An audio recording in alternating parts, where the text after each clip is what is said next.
ورحمۃ اللہ وبرکاتہ۔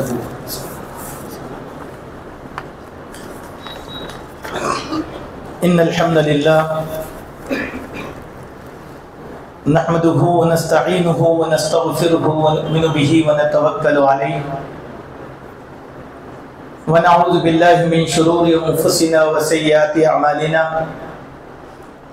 من يهد الله فلا مضل له ومن يضلل فلا هادي له واشهد ان لا اله الا الله وحده لا شريك له واشهد ان محمدا عبده ورسوله ارسله بالحق بشيرا ونذيرا وداعيا الى الله باذنه وسراجا منيرا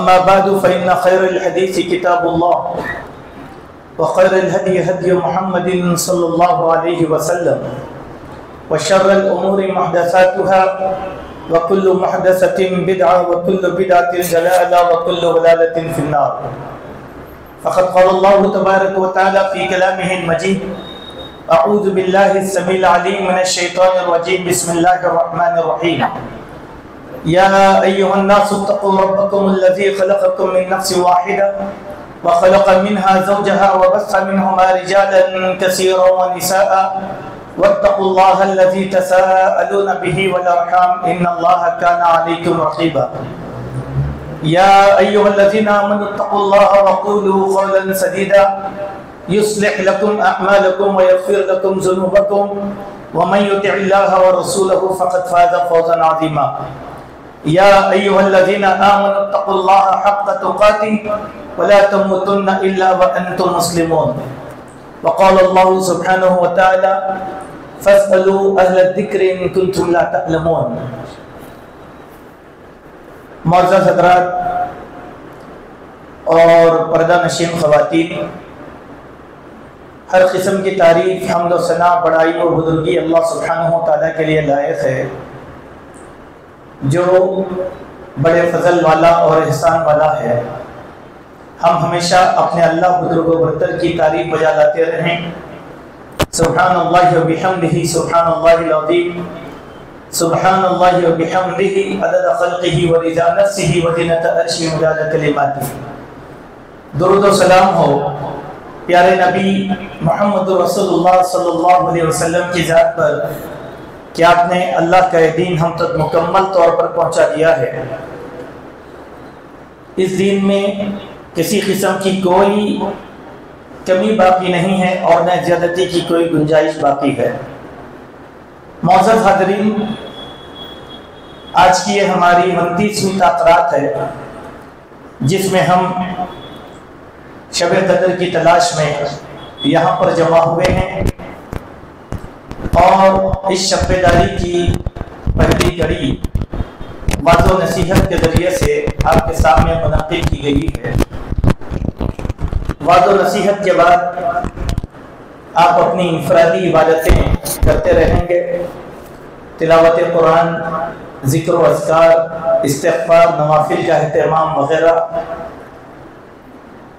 اس رات میں اللہ تبارک و تعالی ہماری تقدیروں کے فیصلے کرتے ہیں، ہماری دعاؤں کو قبول کرتے ہیں، ملائکہ کا نزول ہوتا ہے۔